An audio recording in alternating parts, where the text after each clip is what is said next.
अकेलापन। एक गांव था। वहाँ एक लड़का रहता था। उसका नाम राम था। राम एक गरीब परिवार से था। बचपन उसका खेलने कूदने में बीत गया। राम जब थोड़ा बड़ा हुआ तो हाई स्कूल जाने लगा। पढ़ने में राम अच्छा था। सरकारी स्कूल में जितना वो पढ़ सकता था वह पढ़ चुका था। राम अब शहर जाना चाहता था। पढ़ाई के लिए राम ने अपने पिता से कहा, मैं शहर जाना चाहता हूँ पिताजी, पढ़ लिख कर एक बड़ा इंसान बनना चाहता हूँ, आपका माँ का नाम रोशन करना चाहता हूँ। पिताजी ने कहा, देखो बेटा, हमारी गरीबी इतनी है कि हम तुम्हें शहर नहीं भेज सकते, लेकिन तुम्हारा सपना है तो हम उस सपने को टूटने नहीं देंगे। एक काम करो, हम लोग अपनी ज़मीन भी गिरवी रख देते हैं, पढ़कर उधार के पैसे वापस लौटा लेना और वह वापस ज़मीन ले लेना। राम इस बात से मान गया। ज़मीन गिरवी रखकर जो पैसे मिले, राम उस पैसे को लेकर शहर चला गया। अगली सुबह एक बड़े से कॉलेज में एडमिशन लिया। 2 दिन के बाद उसे क्लास ज्वाइन करना था। दूसरे दिन सुबह उठकर फ्रेश होकर एक पुराना शर्ट और जीन्स पहनकर कॉलेज की ओर चल पड़ा। सभी बच्चे क्लास में आए टीचर। राम आखिरी सीट पर बैठा हुआ था। वह बाकी बच्चों को देखकर दंग रह गया। सब लोग अच्छे कपड़े पहने हुए थे। उनका रहन सहन राम से बिल्कुल अलग था। राम ये सब देखकर उदास हो गया। टीचर ने कहा, सब अपना अपना परिचय दो। जब राम की बारी थी तो बोलने की, तो टीचर ने कहा, तुम कहाँ से आए हो, किस तरह के कपड़े पहने हो। तब सब उस पर हंसने लगे। तब राम का मजाक उड़ाने लगे। गांव का है, गंवार है। ये सुनकर राम डर सा गया था। उस दिन शुरुआत हुई अकेलेपन की। राम अपने कमरे में जाकर रोने लगा। उसे खुद के हालातों से नफरत होने लगी।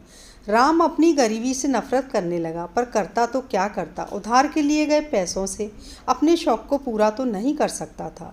राम रोज़ क्लास जाता, वहाँ लोग उसका मजाक बनाते, चिढ़ाते। अकेले एक सीट में बैठकर राम मन ही मन रोता रहता। कोई भी उसका दोस्त नहीं था।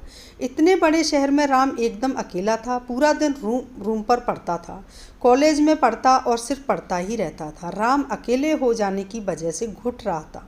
माता पिता से रोज़ बात नहीं कर सकता था। उस समय फ़ोन नहीं हुआ करते थे। कुछ साल के बाद उसी कॉलेज में एक स्टूडेंट को बुलाया गया जो एक बहुत ही बड़े से कंपनी में सीईओ था। उसकी साल की इनकम 50 करोड़ से ज़्यादा थी। उसे एक मोटिवेशन स्पीच के लिए बुलाया गया था। उसका स्वागत करते हुए टीचर ने कहा, स्वागत करिए और होनहार लड़के जिसका नाम है राम। राम बड़े गर्व से चलकर स्टेज पर आया। उसने स्पीच के पहले कहा कि मैं ये नहीं बताऊंगा क्या पढ़ना है, कैसे पढ़ना है, बल्कि आज मैं आप लोगों को बताऊंगा कि आप मानसिक रूप से कैसे मजबूत हो सकते हैं और अपने जीवन में सफल हो सकते हैं। राम ने अपने बीते हुए पलों को बताया। राम ने कहा, मैं तब अकेला हो गया जब मेरा अंदर का दोस्त ने साथ छोड़ दिया। अगर आपके अंदर का दोस्त आपके साथ है तो आप कभी भी अकेले नहीं हो सकते। राम ने आगे कहा, मेरी ज़िंदगी तब बदल गई जब मैं एक मंदिर में बैठकर रो रहा था। तब एक बूढ़े व्यक्ति मेरे पास आए और उन्होंने कहा, बेटा क्यों रो रहे हो। मैंने उन्हें बताया। तब वह बोले, अरे बेटा, सबसे बड़ी ताकत मिली है तुमको। मैंने कहा, कुछ समझा नहीं। तभी वह बोले, बेटा वह देखो, वहाँ 5 लोग बैठकर पढ़ रहे हैं, उनको गौर से देखो, पढ़ कम रहे हैं और मस्ती ज़्यादा कर रहे हैं, पर वही तुम अकेले बैठकर पढ़ रहे हो तो तुम्हारी क्षमता उनसे कहीं ज़्यादा है, तुम्हारा ध्यान उनसे ज़्यादा मजबूत है। हर कोई अकेले नहीं रह सकता। यह एक ऐसी शक्ति है जिसका उपयोग करके आप महान व्यक्ति बन सकते हो। तुम्हें तुम्हारे हालातों ने दिया है अकेलापन, उसका फ़ायदा उठाओ, रो मत। यह एक हथियार है जिसके प्रयोग से तुम अपने सपनों को अपना बना सकते हो। यह कठिन है, मैं मानता हूँ, पर यही है जो तुम्हें भटकने से रोक पाएगा। इस पूरी ज़िंदगी न जाने कितनों के साथ रहे हैं और सुकून उसी उम्र में मिल रहा है जब हम अकेले होते हैं। हम खुद को जान पाते हैं, अपनी शक्तियों को पहचान पाते हैं। इसलिए तुम अपने लक्ष्य की ओर मेहनत करते रहो। समय ने तुम्हें अकेला किया है तो वह कल तुमको करोड़ों लोगों के बीच में खड़ा करेगा और वह करोड़ों लोग सिर्फ तुम्हें देखने के लिए वहाँ खड़े होंगे। राम ने कहा, धन्यवाद मुझे और मजबूत बनाने के लिए। राम ने कहा, बच्चों, आज मैं हजारों लोगों से मिलता हूँ, फिर भी सुकून नहीं मिलता जो अकेलेपन में मिलता था। इसलिए दोस्त बनाओ या न बनाओ, पर अकेला रहना सीख लो। यकीन मानो, वही असली खुशी है।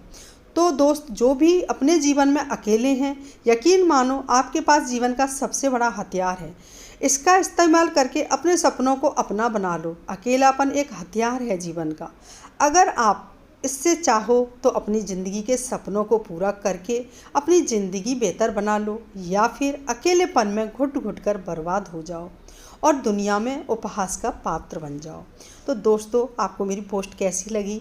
अगर पोस्ट पसंद आए तो कमेंट, लाइक, शेयर ज़रूर करें, और आपने मेरे चैनल को सब्सक्राइब नहीं किया है तो सब्सक्राइब करें और बेल आइकॉन ज़रूर दबाएं, जिससे जब भी मैं कोई पोस्ट डालूं तो आपको मेरा नोटिफिकेशन मिल जाए। धन्यवाद।